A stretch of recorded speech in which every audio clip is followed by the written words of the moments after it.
Sæll verið fólkið og velkomið í þátt minn mannamál á sjónvarpsstöðinni okkar Hringbraut. Gestur minn að þessu sinni einn kunnasti kaupmaður Reykvíkinga til margra ára og þekkt fyrir að segja meiningu sína bæði í ræðu og riti svo eftir tekið. Hún heitir Margrét Kaldal Kristmannsdóttir. Vertu velkomin. Takk. Kaupmaður, það ekkert nafn til yfir konur í þessari stétt. Ekki það kaupakona, það allt annað. Nei. Kaupakoni sveit. Nei, þetta nafn hefur aldrei truflað mig. Sko, afi var kaupmaður og mér þótti ofboðslega vænt hann afa minn. Ég finnst þetta bara svona fallegt, gamalt orð, þannig að ég alveg stolt að vera kaupmaður. Já. Ertu góður sölumaður? Afleitur. Afleitur. Ég ömuleg og fólkið mitt í búðinni til eins og fyrir jólin þegar mikið að gera sko, það bara biður mig að vera eftir annar staðar. Þannig að ég oft send mér á lager, skilu, til að pakka og senda út á land. Ég alveg ömuleg. Ertu beinlínis fráhrindandi? Nei, sko, ég get alveg verið skemmtileg, en ég bara þekki svo lítið inn á vöruna, bara vöruþekkingin svo lítil, skilu. Þegar fólk að koma inn í búð og spyrja mig mismuninn á þessu ljós eða hinu, þá veit ég sko ekki neitt það. Þannig að það kannski aðalmálið. Þú ert búin að reka Pfaff árabil. Þetta eitt elsta fyrirtæki landsins sem enn í eigu sömu fjölskyldu og á sér mjög langa sögu frá því á millistríðsárunum. Hvernig kom þetta til? Já, sko, afi stofnaði þetta fyrirtæki 1929 og það nú kannski svolítið skemmtileg saga bak við það að sko systir afa kemur til hans og segir við hann, heyrðu, ég búin að frétta það að Pfaff saumavélarnar séu sko langbestu saumavélar í heimi. Og afi hafði þá verið að svona kenna sjálfur sér þýsku og hún biður hann að skrifa bréf og athuga hvort að hún getur fengið að kaupa eina saumavél.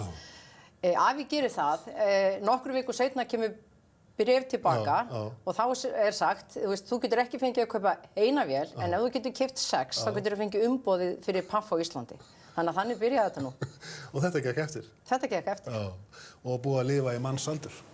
Já, síðan 1929. Þannig að við ég veit ekki hvort við í topp 10 eða topp 5 af elstu fyrirtækjunum sem sem sagt í svona fjölskyldu eigu ennþá. Ekki alltaf sagt að þriðja kynslóðin fari með fyrirtæki á hausinn? Jú, lóðrétt. Það bara þannig.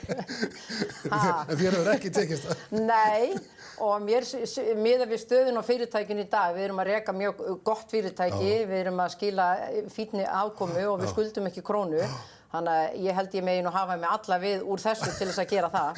En í aðdraganda hrunsins þá vissir ekki þitt rjúkandi ráð, þú skildir ekkert á hverju allir voru að vaxa en ekki þú? Nei, ég alveg samanlega. Ég fann bara að við vorum að reka svolítið svona hallærislegt fyrirtæki, svona lummo fyrirtæki og ég einhvern veginn áttaði mikið á því. Ég var að hugsa sko hvort ég hef misst úr einhvern kúrsi í skólanum. Vegna þess að ég bara var ekki alveg að fatta út á hvað þetta gekk. Þannig að við fórum svolítið með svona veggjum þarna á tímabili. En síðan náttúrulega kemur hrunið og ég held að flest fyrirtæki vildu vera í okkar sporum í dag. Þannig að það ekkert endilega sko, gott að vera ofboðslega stór og láta mikið á sig bera. Já, og eru þið skuldlaus í dag? Skuldum ekki 1 krónu. Það nú gott. En ég hefði á tilfinningunni, Margrét, að það hefði verið svolítil fyrirferð í þér í æsku, hérna vestur í bæ. Já, sennilega eitthvað skilurðu. Segðu það bara eins og þér. Já, svolítið. Já, kannski sko, hef kannski haft þetta svona ákveði leiðtogagen í mér, þannig ef við vorum í Brennó þá var ég alltaf sú sem var sko fyrirliðin og ef við vorum í handbolta þá var ég fyrirliðin og var svona sú sem var að sko skipa fólki svolítið fyrir. En ég var óskup held ég þekkt bara það var engin óskundi sko. En lengi býra fyrstu gerð, það hefur verið komið svona einhver frumherja andi í þig strax í æsku. Þú hefur fundið fyrir því? Já, allavega var svona oft leitað til manns að sko leiða hópinn eða eitthvað þess háttar, þannig að fyrirliða genið? Já, sennilega eitthvað smá svona og svo ég náttúrulega svolítið svona stjórnsöm, þannig að þetta sko var mér bæði ljúft og skylt. Já, hjá konum heitir það að vera frek. Ákveðin, það bara þannig. Þetta þekkjum við mjög vel. En það var ekki allt með þér í æsku, þú stamaðir? Já, ég byrjaði að stama svona 10-11 ára gömul og það eiginlega ekkert vitað af hverju það gerist. Reyndar eins og í dag, fólk heyrir að ég stami ekkert mikið, en það sem að sko stami hjá mér kemur meira út á svona festur og stundum stama ég mjög mikið og stundum mjög lítið. En þetta einhvern veginn, sko, ég hef einhvern veginn náð að láta þetta allavega ekki trufla mig. Var þið strítt á þessu, sko? Nei, aldrei. Aldrei? Nei. Hvernig vannstu á þessu? Sko, Sko ég held að það sem hefur hjálpað mér gríðarlega mikið er að þegar ég er í verslunarskólanum þá fer ég í ræðumennsku, fer að keppa með verslunarskólanum og er þar í ræðuliði. Eftir að verslu lýkur þá fer ég í jóðsýrhreyfinguna og held þar áfram. Þannig að þú fær svona sjálfstraust og kannski aðeins þú ákveður að láta þetta ekki stoppa þig. Þú bara setur undir hausinn. Já, en ég get alveg viðurkennt það. Þegar ég var beðin að taka mér að vera formaður FKA eða formaður SV eitthvað, þá stoppaði ég svona smástund, vegna þess að þá vissi ég náttúrulega ég þurfti að fara í útvarp og sjónvarp og þá var ég svona, fann ég alveg að þetta svona, ég hikaði smá, en svo segir sem ég bara, nei, láttu þetta ekki stoppa þig. En er ekki á vissan hátt gott að búa við einhverja pínulitla fötlun þekkja mótfindin? Er það ekki mikilvægt í lífinu að þekkja líka mótfindin? Jú, vissulega skilurðu. Allavega þetta fékk mér svona til þess að veltaði fyrir mér hvort að ég ætlaði ekki að taka af mér þessi hlutverk vegna þess að ég gæti í einhverjum þætti stamað eða kannski komið illa út eða illa fyrir. Og ég hugsa með mér, þú maður að vega þetta svolítið og ég, eins og segi, ég bara ákvaði að kýla á þetta. Já, kýla á þetta. Kýla á þetta. Ég heyri að það bregður aðeins. En svona er þetta bara. En þú bætir það upp með innihaldinu. Já, takk fyrir þetta. En þú fórst þessa hefðbundnu leið í gegnum skólakerfið, endaðir í Vestló og svo ferðu að hugsa þinn gang og segir með sjálfur þér, nei, ég ætla ekki inn í fjölskyldufyrirtæki, ég ætla að gera eitthvað annað og þú verður einkaritari. Já, ég hafði nú í fyrsta lagi aldrei unnið í fyrirtækinu. Nei. Ég bara ákvað það hérna 13 ára gömul að ég vildi ekki vegna þess að þá gat maður náttúrulega farið að vinna mjög ungur og ég ákvað þá að vinna ekki í fjölskyldufyrirtækinu og ég hef nú stundum sagt að það sé vegna þess að bæði pabbi og afi borguðu svo brjálæðislega lág laun. En aðalega var það kannski, mér langaði bara að komast í svolítið svona uppgrip, þannig að ég vann alltaf með skóla í fiski. Já. En síðan þegar ég klára verslunarskólann þá vissi ég ekkert hvað mér langaði til að gera og þá ákvaði ég bara að fara að vinna og var svo heppin að komast að hjá Vífilfelli og þeir sem er að framleiða Coca-Cola. Já, á miðjum 9. áratugnum. Já, og fer þar og gerist einkaritari þar hjá alveg indælum manni. Og það var nú svolítið merkilegt að sko, þar bara settist maður á móti honum bara með sko, penna og blokk. Og svo byrjaði hann að lesa bréf og ég náttúrulega kunni ekki traðritin skilur þannig að ég klúðraði náttúrulega óbáslega miklu til að byrja með en þetta voru 2 yndisleg ár. Já, þetta virkar eins og fornöld. Fornöld, guð mig góður, meira en það skilur að sita bara svona og taka niður bréf. Já, og þessi tími símkerfið sko með snúrum sem þurft að tengja og annað með þessum hætti það er náttúrulega verða gríðarlega umskipt þetta nokkrum árum seinna en þú nærð svona í skottið á þessum gamla tíma sem sumpart svona alltaf virðulegu tími. Já, þetta var náttúrulega allt í bréfaformi en reynda vorum við með telexin, þú veist, það varstu með þess að riftil og komið strimlar út úr þessu og settir þetta inn í og áttu með það ekki það? Já, þannig að það var svona það sem maður lærði á. Já. En eins og segi, þarna var ég í 2 ár og það sem ég hef oft sagt er að vinna hjá fyrirtæki, þar lærði ég held ég mest það hvernig sko stjórnandi þú vildi vera og hvernig stjórnandi þú vildir alls ekki vera. Og þú segir að þú hefur verið þarna hjá mjög góðum og vænum stjórnanda. Hver er munurinn á góðum stjórnanda og bara beinlínis vondum stjórnanda? Ég held að sé aðalega bara, sko, þykir þér vænt fólki sem er að vinna hjá þér. Eða er þér alveg drullu sama, sko. Ég held að það sé nú kannski það stæðsta, sko. Já, þetta virkar mjög einfalt en er mjög veigamikið. Já, mér finnst það bara skipta öllu máli. Já, og þarna lærður þennan skóla. Já. Ég sá bara munin á því að það voru náttúrulega fleiri að vinna þarna og maður sá bara munin á þeim sem að sko bara þótti vænt mann þegar maður mætti vinnu, vildi vita eitthvað mann, sko maður skipti máli og svo var einhverjum öðrum sem var eiginlega nákvæmlega sama hvort þú sko mættir eða mættir ekki. Þannig að fyrirtæki sem býr við velgengni er í rauninni gott og gilt samfélag. Ekki spurning. Svo ferðu til Bandaríkjanna, sólskins ríkisins Flórída og ákveður að skella þér í framhaldsnám frekar en ekki. Já, í millitíðina hafði ég reyndar ákveð að fara í viðskiptafræði hér heima og hérna klára hana. Síðan ákveði ég að fara í framhaldsnám, ekki út af því að mér langaði endilega að læra eitthvað mikið meira, heldur mér langaði bara til að prófa að búa erlendis. Þannig að ég fer þar út, þá var ekki hægt að taka MBA-námi hér heima, þannig að ég fer út og tek það og kem heim með það próf 29 ára gömul. Já, og þá byrjar að vinna hjá þínu fjölskyldufyrirtæki. Þá í rauninni fyrsta skipti sem ég fer að vinna hjá fyrirtækinu, ég hugsa með mér allt til að ég prófa þetta. Já. Og síðan eru liðin 25 ár. Já. Þú varst alltaf að reyna að halda þig frá fyrirtækinu. Ég á tilfinninguna að þú hafir ekki ætlað þessa leið. Nei, ég gerði það alveg meðvitað. Mér fannst nóg að afi var að vinna þarna, mamma og pappi voru að vinna þarna, voru frænkur og frændar, bróði minn, og ég bara hugsaði með mér, þetta refti mig, að ég nenni að vera með þessu fólki allan sólarhringinn. Þannig að þetta var alveg meðvitað. En síðan því ég fer hann inn 29 ára gömul og fljótlega ákveður pappa stíga til hliðar.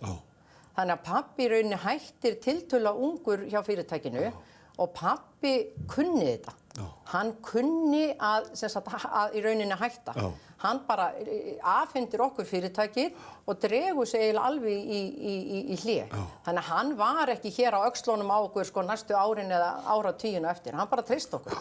Margir skildu að ætla að þú hefði fæðst með síluskeiði í munnunum, en þú ert komin af fátæku fólki sem bara bjó við bölvað basl. Já, kannski sérstaklega, afa mínur og ömmu, reyndar afi sem rak Paffan var náttúrulega búinn að koma sér alveg þokkalega fyrir. Þannig en já, ef maður er bara komin að alþýðu fólki, það er bara þannig. Sem bara bjó við sult og seyru, ef svo má segja, og mjög mikinn andbyr. Já, hérna í Den, það er ekki nokkur spurning. Og þaðan er Kaldalsnafni komið, það er ekki komið úr Kaldadal, heldur Kaldal. Já, eða Stóradal. Þau breyta yfir nafni, þau voru 3 systkini, amma mín sem hét Ingibjörg og hún átti 2 bræður, Jón og Leif. Leifi var nú gullsmiður og Jón ljósmyndari. Og þau áttu mjög ömurlega æsku, mistu foreldra sína af kornung og þeim var svolítið splittað og þau taka síðan seinna meir upp þetta ættarnafn Kaldal. Og það er út af þessari kannski minningu þeirra frá þessum tíma og hvað þessi dalur í rauninni fór illa með þau og þeirra fjölskyldu. Já, og fjölskyldan nánast bara var á þolmörkum lífsins vegna þess að þau missa foreldra sína ung. Já, en þeim var svo sem alltaf komið fyrir og þeim vegnaði síðar mjög vel í lífinu. En þannig er þetta ættarnafn tilkomið og eins og náttúrulega gerist á þessum árum er að Jón og Leifur þeir giftast og konurnar þeirra taka upp þeirra ættarnafn og þeirra börn. En amma náttúrulega giftist inn í þetta svo kallaða feðraveldi og þannig að pabbi ber ekki þetta ættarnafn. Þannig að ég ákvað fyrir einhverjum 15 árum að taka þetta nafn upp. Ég nota það ekki, en mér þykir vænt um það og ég gerði það svona svolítið fyrir ömmu mína, en börnin mín bera þetta nafn í dag. Já, til að heiðra þessa minningu. Já, ég bara segi það hreint út. Já. Þú ert búin að reka Pfaff í áraraðir, aldarfjórðunga eða svo. Í þessum ólgusjó sem íslenskt viðskiptalíf efnahagurinn eins og rússíbanareið, við vitum aldrei hvers virði krónan við vitum aldrei hvort það verið að fella gengi eða það að styrkjast. Þú hlýtur að vera svolítið sérkennlegt að búa við þetta skrýtna hagkerfi sem Ísland í samkeppni og viðskipti við útlönd. Já, það sem náttúrulega reynast í okkur sem erum að reka verslun í Íslandi langverst náttúrulega þessi óstöðuleiki sem hefur verið í okkar krónu og síðan náttúrulega fjármagnskostnaðurinn sem getur alla að drepa. Og það er það sem ég sagði áðan að við erum svo heppin að skulda ekki neitt vegna þess en ég sé það samt að þessi fjármagnskostnaður vextirnir, þetta er ekki bara heimilin sem að bera þessa vexti, heldur fyrirtæki líka og það er alveg sárrætilegt að sjá fyrirtæki sem eru með fínan rekstur en skulda eitthvað að hagnaðurinn og í rauninni öll vinna fólksins, hún eiginlega bara þurrkast út í einu lið sem heitir fjármagnskostnaður. Þannig að fyrirtæki er jafnvel rekið á núlli eða í tapi og þessu verður bara að koma í lag. Tölum mannamál, hvernig förum við að því? Það horfa margir á aðra mynt en kannski frumlag alls þessa bara óstjórn í efnahag, langvarandi óstjórn í efnahag. Já, ég er alveg sammála því. Við höfum náttúrulega reynst verið okkur sjálfum verst. Að ekki náða að hemja okkur og eins og ég sagði áðan, það er gott að stækka bara svolítið lítið í einu og taka bara eitt skref í einu en við höfum stundum viljaði til dæmis í kjarasamningum, taka 10 stökk í einu. Þú veist, nú ætla ég að bæta mér upp eitthvað sem einhver aðrir eru búin að fá miklu meir en ég. En við verðum að ná einhverju balans í þessu. Þetta er nákvæmlega eins og að reka heimili eða fyrirtæki eða reka hagkerfi, að þú verður að reyna að ná einhverjum balans í tekjum og útgjöldum. Já, en er þetta eitthvað í þjóðarsálinni, Margrét? Ég hef oft á tilfinningunni, við erum svona áhlaupsmenn, við erum áhlaupsfólk, við erum vertíðarfólk, við erum að vinna okkur í haginn, við erum nánast að vinna okkur til hita. Er þetta eitthvað í þjóðareðlinu sem gerir það verkum að það er svona mikil óstöðuleiki? Já, þetta reddast alltaf. Það er bara svolítið þannig. Það er bara svolítið þannig. Já. Og þannig rekum við samfélagið? Stundum, já. Við höfum því miður verið að gera það allt og oft og svo líka eitt það sem ég hef stundu sagt í að reka íslenska verslun, aðal vandamál íslenska verslun það er hvað Íslendingar eru fáir. Við þurfum að vera helmingi fleiri. Þú veist, þá er ég kátt að reka veitt fyrirtæki, þú ert að reka þetta örmarkaði. Ég er með fyrirtæki fullt af fólki, húsnæði, lager og allt þetta því og ég er að halda þessu uppi fyrir 30.000 manns. Ef við værum 500.000 eða 600.000 þá væri þetta allt annað. Þú hlýtur stundum á mótnana að segja sér svona á hverju er ég aðeins á þessum örmarkaði í þessari óstjórn. Já, en þetta er bara ennþá svo gaman. Það er bara aðalmáli. Þetta er svolítið merkilegt að við erum búin að reka fyrirtæki í 25 ár, en það sem okkur hefur lánast að gera er að við erum alltaf með síbreytilegt fyrirtæki. Fyrirtæki sem ég er að reka í dag eru allt öðru sem fyrirtæki sem ég var að reka fyrir 10 árum, hvað þá 25 árum. Við höfum verið mjög óhrædd við það að bara hætta í heilu vöruflokkunum, kaupa inn fyrirtæki. Þannig að þú verður að passa staðniki, það er það allra versta sem þú gerir. Heldur að konur stjórni fyrirtækjum öðru sem karlmenn? Miklu betur. Miklu betur? Nei. Öðruvísi. Hvernig það? Ég held að konur hafi meira í sér náttúrulega þessi kvenlegu gildi, Ég held að okkur, við vitum meira okkar fólk, við tengjumst í betur. Ég held að það sé nú kannski aðalmálið, en hvort að það endilega komi niður á afkominni er ég ekkert viss alltaf. En ég held að við tengjumst okkar fólki betur. Stundum er sagt að konur séu skynsamari en karlar, stundargróðinn sé ekki alveg jafn ofarlega í huga þeirra heldur en karlana? Ég held að það sé bara heilmikið til í því. Það er svolítið munur á þessum karllægu og þessum kvenlægu gildum. Og ég get alveg sagt það að við gætum alveg örugglega að vera að reka okkar fyrirtæki með enn meiri hagnaði, en þá þarftu líka að gefa ýmislegt eftir. Og þá fer maður að meta, er ég tilbúin til þess? Vil ég endilega græða aðeins meira, en þá þarf ég að gefa eftir, svona ákveðna samfélagslega ábyrgð, ákveð það sem þú ert að gera fyrir þitt fólk. Þannig að þú þetta þarft alltaf vega og meta. En er þetta kannski ein af ástafanum þess að konur eru síður ráðnar til að hæstu starfa í fyrirtækjum vegna þess að þær fara fram með varfærnari hætti? Það er krafan gróðan er öllu öðru yfirsterkari. Já, það hefur stundum verið að tala það að þegar vel gengur þá koma þessi svona karllægu gildi miklu meira upp á yfirborði. Þú veist, þá þetta áhættusakni, það svolítið glannaskapur og það svolítið partí og verður svolítið gaman og þá oft talað það að konurnar svolítið víki til hliðar vegna þess að þær vilja ekki bara taka þátt í þessu. Eða jafnvel að þeim bolað í burtu. Þegar aftur móti verra gengur að þá koma þessi kvenlægu gildi meira upp á yfirborðið.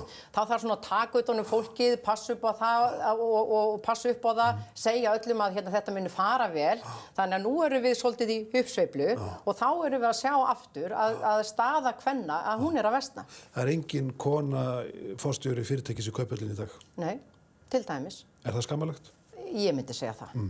Vegna þess að ég get alveg sagt það að það sé svona fáar konur í stjórnmálum, engin konu í Kauphöllinni, fáar konur að reka fyrirtæki í svona æðstu stöðum, það hefur ekkert með hagnaði að gera, ekkert einasta hlut. En það hlýtur að vera einhver undirliggjandi ástæða fyrir þessu. Það er eitthvað, sumir segja bara einfaldlega við kapitalismann sem gerir það verkum að konum er ítt til hliðar. Með fullri virðingu fyrir þeim ágæta isma. Já. Það getur vel, en ég skulle segja þetta getur verið svona á hvaða tímum. Erum við uppsveiflu, erum við niðursveiflu. Síðan held ég við þurfum líka svolítið að horfa á okkar eigin gildi. Við höfum til dæmis séð það að það þykir bara eðlilegt að eigin konur til dæmis toppforstjóra séu heimavinnandi og séu jafnvel í hlutastörfum. En ef að makar kvenna í toppstöðum gera Slíkt í samvægi. Hið sama, þá bara eitthvað mikið að. Og ég held við sjáum þetta líka best í bara það sem að gerast núna í forsetaslagnum í Bandaríkjunum, Hillary versus Trump.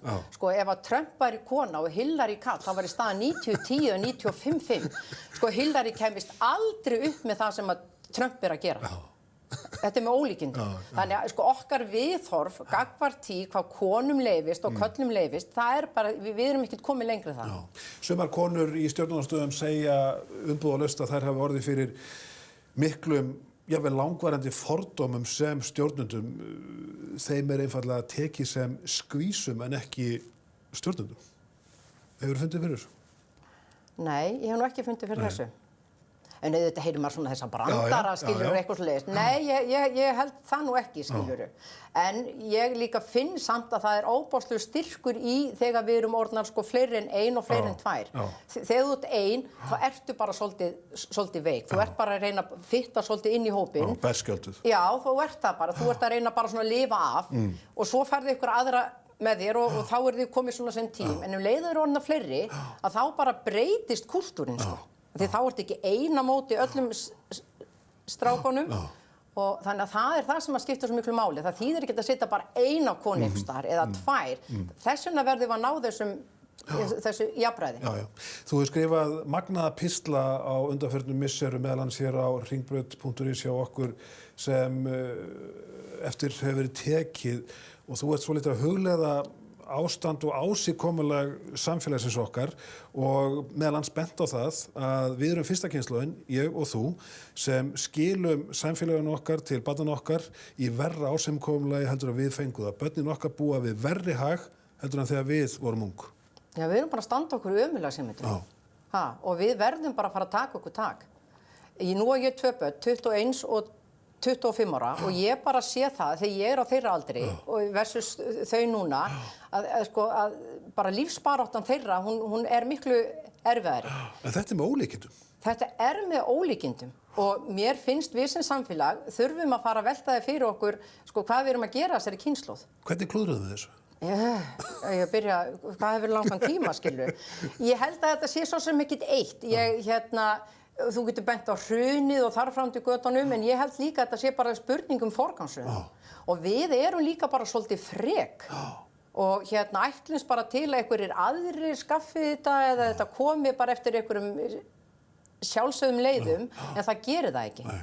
Og ég til dæmis að horfa upp á það, nú var ég að flytja daginn og fann alla skattframtöl okkar hjóna og fór að reikna út þegar við keyptum okkar fyrstu íbúð 1991. Þá var íbúðaverðið 35% hærra en árslaun okkar hjóna. 35% hærra. Nú ég búin að reikna þetta fram til dagsins í dag og það hefur orðið algjör viðskilnaðar á þróun launa og húsnæðis. Nú þetta ekki 35% hærra, heldur 100% hærra. Og það þessi staðreind sem að börnin okkar að horfa upp á. Þannig að miðað við launin þrefalt erfiðara fyrir krakkana okkar að verða sér út húsnæði í dag heldur en var fyrir okkur. Já, og ég segi það bara, í dag það eiginlega vonlaust fyrir ungt fólk að koma sér upp þaki yfir höfuðið nema ég og þú getum látið þið fá nokkrar milljónir í start. Og þannig að unga fólki sem að fara út á húsnæðismarkinn, það afkomendur efnaðra foreldra. Það bara staðan í dag. Já.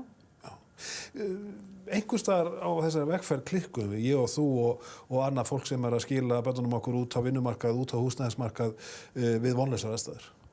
Við erum eitt ríkasta samfélagi í liggur við í heimi.